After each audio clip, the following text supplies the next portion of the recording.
Bom dia, boa tarde, boa noite a todos os irmãos, que a paz esteja com todos. Voltamos ao nosso canal Revelações da Palavra de Yahvé. Venho falar hoje sobre uma das formas de interpretação da Palavra de Deus, onde pessoas estão interpretando de forma errada. Muitos dos estudiosos que afirmam que a Palavra de Deus é cheia de equívocos, contradições, apoiam-se às vezes em versos da Palavra de Deus que não são tão completos, no sentido de serem parciais na ideia. Mas se nós enxergarmos o contexto, o todo, não ter uma visão micro, mas uma visão do macro, nós vamos perceber que alguns versos que realmente não são tão completos na sua descrição, na sua ideia, eles estão apoiados em outros. Um exemplo muito clássico é os próprios evangelhos. Os quatro narram a palavra de Deus de forma diferente, né? Cada um com uma visão peculiar. E assim também nós podemos enxergar, como no livro de Crônicas, e no livro de Reis, nós vamos ver ali uma mesma narrativa, só que com algumas coisas diferentes do outro livro. Algumas revelam detalhes, outros versos não. Então você olha para o Evangelho, vamos olhar para o relato de Pedro, quando Jesus perguntou quem dizia os homens ser ele, e ele perguntou aos discípulos, e Pedro respondeu, né? No livro de Mateus, no capítulo 16, verso 16, ele respondeu que tu és o Cristo, Filho do Deus vivo. Já no livro de Marcos, se você olhar essa mesma colocação, Marcos capítulo 8, verso 29, ali a narração pelo São Marcos estava Pedro dizendo que tu és o Cristo só, né? Tu és o Cristo.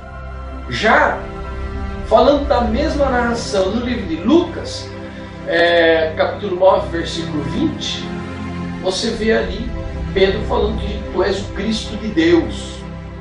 Entendeu? Então, um não desmerece o outro.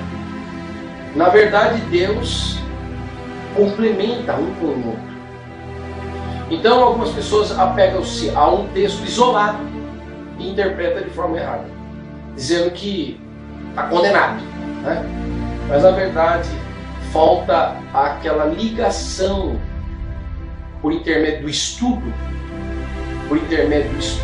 né? Falta estudo, dizem ser estudiosos, mas falta a revelação, né? Falta ligar uma coisa com a outra. Sempre as palavras de Jesus são absolutas, porque Ele é o próprio Deus. Mas as palavras dos apóstolos, dos profetas, maiores e menores, dos homens de Deus, às vezes necessário o apoio de uma outra revelação. Então uma coisa está ligada à outra. Jesus mesmo trouxe afirmativas do livro de Moisés, né? Ele citou vários versos, ele fortaleceu na questão do divórcio, na questão, né, do adultério, a questão da morte.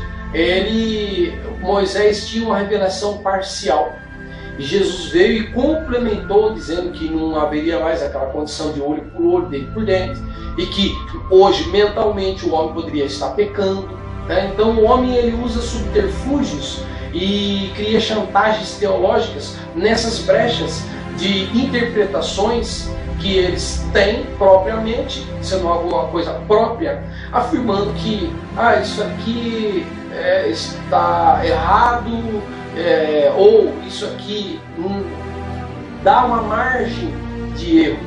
Como acontece na advocacia, as pessoas procuram a brecha da lei para poder ali entrar, ali fazer a falcatrua, ali fazer a malandragem, né, na brecha da lei.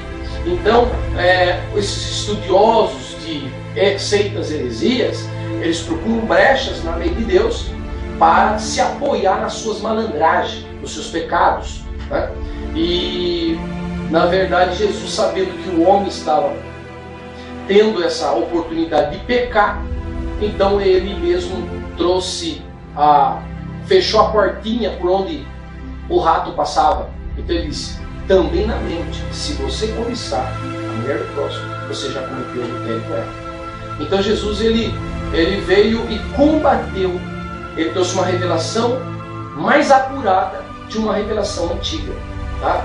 E uma revelação nova não desvalida a antiga. Então muitas pessoas interpretam a Bíblia de forma errada, desta maneira, e apoiam-se em doutrinas, criam-se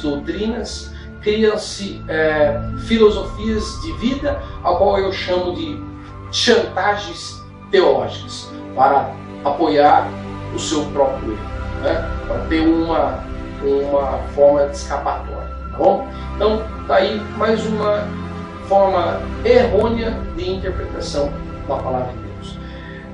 Fiquem na paz. Vamos ao próximo vídeo. Logo estarei falando sobre o livro de Gênesis, tá bom? Capítulo 1. Vamos mais uma vez. Até mais. Paz.